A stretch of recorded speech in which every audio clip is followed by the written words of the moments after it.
ഈശ്വര, ഇനി എവിടെയാ തരേണ്ടത്? അവിടെയൊന്നും ഇല്ല.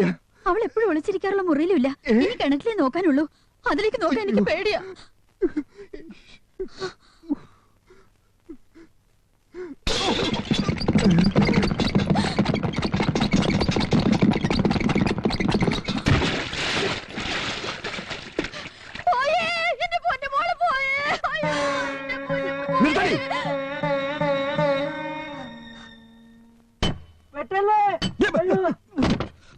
നീ പേടിക്കണ്ട ചന്ദ്രപ്പാ, ആ തല മാത്രം ഒന്ന് മാറ്റി വെച്ചോ.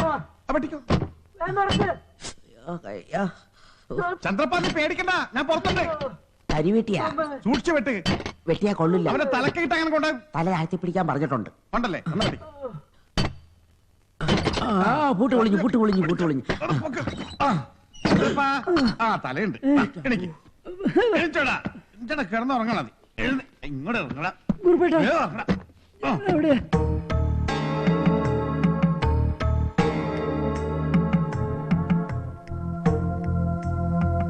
ചന്ദ്രപ്പൻ എന്തിനാ പെട്ടിയിൽ കയറിയത്?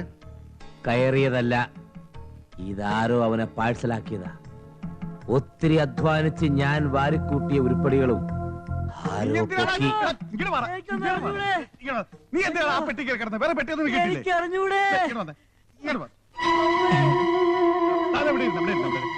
നിനക്കും ആ പെട്ടിക്ക് നമ്മുടെ പ്രശ്നം.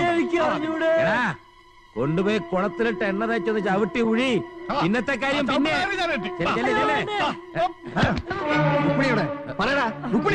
വിടവനെ.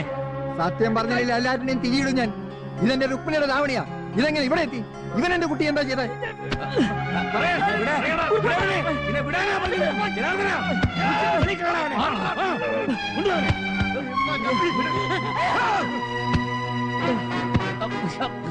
നിനക്കെന്താ ചിന്ന പ്രാന്ത് പിടിച്ചോ?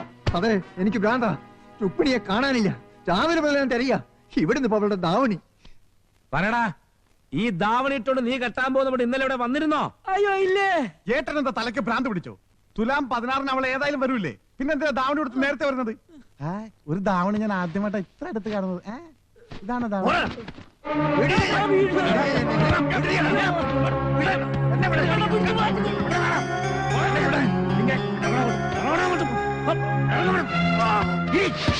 തുമ്പശ്ശേരി, സ്നേഹം നടിച്ചതും പെണ്ണന്വേഷിച്ചതും ഇത് വാടകയ്ക്കടുത്തും ഒക്കെ പഴയ കണക്ക് തീർക്കാനായിരുന്നു. തീർക്കടാ, ഈ ചിഹ്നെന്തിനും ചെയ്യാറാ. വേണ്ടടാ, താക്കോലിട്ട് തുറന്ന ഇതിന് താള് കയറിയത്. ഇതിന്റെ താക്കോലാണ് നിന്റെ കയ്യിലുള്ളത്. സത്യം പറ ചിന്ന, ഈ കല്യാണം വേണ്ടെന്ന് നിനക്ക് തോന്നിയിട്ടുണ്ടോ? അങ്ങനെ വല്ല നല്ല ചിന്തയെ മനസ്സിലുണ്ടെങ്കിൽ അതങ്ങ് മാറ്റി വെച്ചേക്ക്. കല്യാണം നിശ്ചയിച്ചപ്പെടുന്ന വല്ല ഏടാകൂടവും സംഭവിച്ചാൽ ഒരുത്തനെ ഈ കുറിപ്പ് വെറുതെ വിടില്ല. രുക്മിണി ചന്ദ്രപ്പന്റെ പെണ്ണ. ഏത് ചെകുത്താൻ വിചാരിച്ചാലും അതിന് മാറ്റമില്ല. വേണ്ടെന്ന് നീ പറഞ്ഞാലും വേണമെന്ന് ഞാൻ പറയും. അവൻ അവളെ കിട്ടും. എന്നെ നാറ്റിക്കാൻ ആരെങ്കിലും കൂട്ടുനിന്നാൽ വെട്ടി തുണ്ടം തുണ്ടമാക്കും.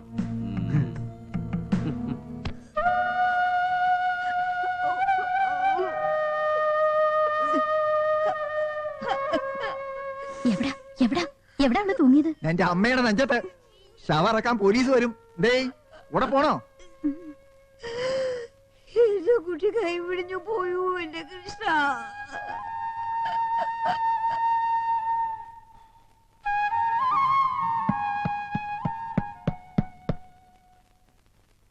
എന്താ ഈശ്വരന്മാരുടെ ഗ്രൂപ്പ് ഫോട്ടോ നോക്കി ഈ സമയത്ത് ഒരു പ്രാർത്ഥന? മനസ്സിനൊരു ധൈര്യം കിട്ടാൻ വേണ്ടി.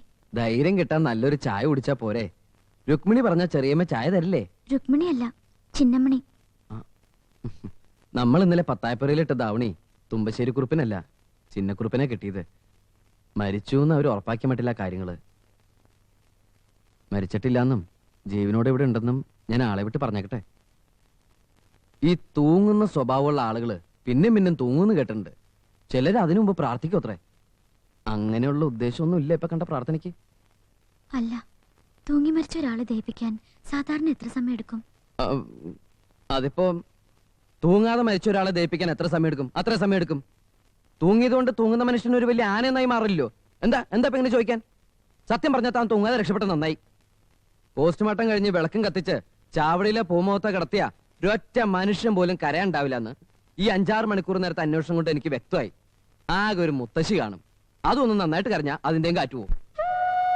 നെഞ്ചത്തടിച്ച് നിലവിളിക്കാൻ കുറെ ആൾക്കാരില്ലാതെ പിന്നെന്ത് മരണോടോ? അതിലും ഭേദം മരിക്കാതിരിക്കുന്ന. ഇനി ഞാൻ മരിക്കുമ്പോ ഒരുപാട് പേര് കരയാനുണ്ടാവുന്ന പറയണേ. ഉണ്ടാവും, ഒരുപാട് പേര് കരയാനുണ്ടാവും. ഈ നാട് മുഴുവനും ഉണ്ടാവും. എന്താ സംശയം ഉണ്ടോ? ഇന്നലെ രാത്രി മുത്തശ്ശി ഉറങ്ങുമ്പോഴാണ് ഞാൻ മരിക്കാൻ തീരുമാനിച്ചത്. മുത്തശ്ശിയുടെ കാല് പിടിച്ച് ഞാൻ ഒരുപാട് കരഞ്ഞു. എപ്പോ കരയുമ്പോഴും രക്ഷിക്കാൻ ഒരാള് വരുമെന്ന് പറഞ്ഞ മുത്തശ്ശി എന്നെ സമാധാനിപ്പിക്കാം. എന്തേ ആരും വരാത്തെന്ന് ഉറങ്ങുന്ന മുത്തശ്ശിയോട് ഞാൻ ചോദിച്ചു. രക്ഷിക്കാൻ വരുന്നത് മരണമാണെന്ന് മുത്തശ്ശി പറഞ്ഞതുപോലെ എനിക്ക് തോന്നി.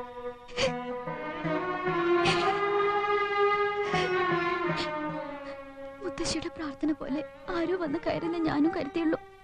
പക്ഷെ ഇപ്പോ എന്നെ രക്ഷിക്കാനുള്ള ഈ ഒരുക്കങ്ങളൊക്കെ കാണുമ്പോ, എല്ലാവരും അനുഭവിക്കുന്ന ഈ വിഷമങ്ങളൊക്കെ കാണുമ്പോ എന്താ ഈ കാൽക്കൽ വീഴാൻ കഴിയാത്തെന്ന് ഞാൻ മുത്തശ്ശിയോട് ചോദിക്കായിരുന്നു. മതി, ഇത്രയും മതി. ഇനി പറയണ്ട, ഒന്നും പറയണ്ട. Stop stop stop. ദാവണി പൊക്കി പിടിച്ച് ചിന്നക്കുറിപ്പ് സ്റ്റേഷനിൽ വന്നു. ചന്ദ്രപ്പൻ പെണ്ണിനെ തട്ടിക്കൊണ്ടുപോയെന്ന പരാതി. ചന്ദ്രപ്പനെ അങ്ങ് പൊക്കിയാലോ? ഓ പൊക്ക് ചെറിയ പൊക്കിയിട്ട് താഴത്ത് വെക്കാൻ പറ്റിയില്ലെങ്കിൽ കാറ്റ് മാറി വീശും. കാറ്റ് മാറി വീശാൻ ഞാൻ നാട്ടുകാരെ കൊണ്ട് തടയിടും. ചെറിയ ധൈര്യമായിട്ട് പൊക്ക്. ചന്ദ്രപ്പനെ പെട്ടിന്നിറക്കി വീട്ടിൽ കൊണ്ടുവന്ന ശേഷം തുമ്പശ്ശേരി കുറിപ്പ് ഇതുവരെ വീട്ടിൽ നിന്ന് പുറത്തിറങ്ങിയിട്ടില്ല. അവിടെ എന്തോ ഒരു പ്രശ്നം ഉണ്ടായിട്ടുണ്ട്. എന്ത് പ്രശ്നം? അത് അന്വേഷിക്കാൻ പോയ പണിക്കരിയും കാണാനില്ല, നളിനാക്ഷനെയും കാണാനില്ല. അതെന്തുപറ്റി? തുമ്പശ്ശേരി കുറിപ്പിന്റെ ഭാര്യയ്ക്ക് ഭ്രാന്തായിന്നാ കേട്ടത്. വത്സലേ, തുറക്കടി വാതില്. ചന്ദ്രപ്പ, ജനാർദ്ദന, ഒരുത്തരും കാണാനില്ലല്ലോ. എല്ലാം പോയി ചത്തോ? എടി വാതിൽ തുറക്കാൻ. നിന്നോട് തുറക്കാനാ പറഞ്ഞത്. തുറക്കാൻ.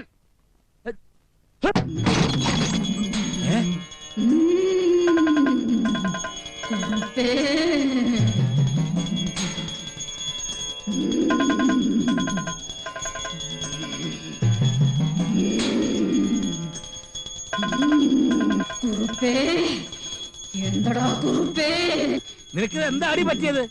സകൽ നെട്ട് ഒറ്റ രാത്രിയോട് ലൂസായോ? എല്ലാം ഒന്നുകൂടി ടൈറ്റായി. അകത്ത് പൂജ നടക്കുക. വാതിൽ തട്ടി ബഹളം വെച്ച നിങ്ങളുടെ സകല നട്ട് ഞാൻ അഴിച്ചിടും. വാതിലടച്ച് പൂജ നടത്താൻ നീ ആരാടി? തോന്നിയ ദിവസം കാണിച്ചാൽ വെട്ടിവെച്ചു കൊല്ലും ഞാൻ. തന്റെ വെടി എന്റെ നെഞ്ചത്ത് വരുന്നതിന് മുമ്പ് താനാവിയായി ആകാശത്ത് കിടക്കും. ഒരുത്തനെ ഞാൻ ഇപ്പൊ ഇവിടെ ഓടിച്ചിട്ടേ ഉള്ളൂ. ഞാൻ പറയുന്നത് വിശ്വസിച്ചോ? ഇന്നലെ രാത്രി തുമ്പശ്ശേരി കുറുപ്പിനെ പട്ടിക്കൂട്ടിൽ ഉറക്കിയതും ജനാർദ്ദന കുറുപ്പിനെ കുളിമുറിയിൽ കിടത്തിയതും ചന്ദ്രപ്പനെ പെട്ടിയിൽ അടച്ചതും മറ്റാരുമല്ല, ശൈവഭൂതങ്ങൾ. ശൈവഭൂതങ്ങൾ ഒന്നും രണ്ടുമല്ല, 10,000 ഭൂതങ്ങൾ. ഇനി എത്ര എണ്ണം വരാൻ കിടക്കുന്നു എന്ന് ദൈവത്തിനും നാരായണമാഷക്കും മാത്രമേ അറിയൂ. കുറുപ്പ് പോ.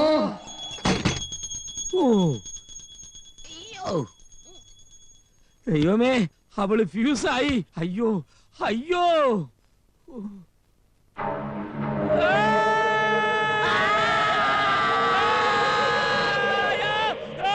അയ്യോ മുതലാളി, ഞാനാ കാര്യസ്ഥൻ രാമക്കുറുപ്പ്. ഏത് കുറുപ്പ് അവിടെ? വിളിച്ചു കൂവരുന്ന് ഞാൻ പറഞ്ഞിട്ടില്ലേ? കുറുപ്പേ, കുറുപ്പേ, തന്നെയല്ലോ ഞാനോട് ഓടിച്ചത്. അകത്ത് പൂജ നടക്കാൻ പറഞ്ഞൂടെ? ഈ സമയത്ത് ഒരു പൂജ ഞാൻ പ്രതീക്ഷിച്ചില്ല. പ്രതീക്ഷിക്കരുത്. പ്രതീക്ഷിച്ച പ്രതീക്ഷ പലതും പ്രതീക്ഷയല്ലാതാവും. ആ ഇപ്പോഴത് മനസ്സിലായി. ഇനി പ്രതീക്ഷിക്കൂല. പ്രസാദം വാങ്ങിച്ചോളൂ. ഓം നമ ശിവായ.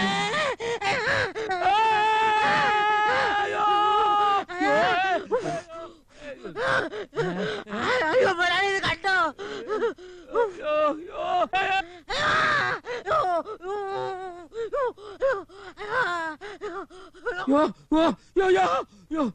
യോ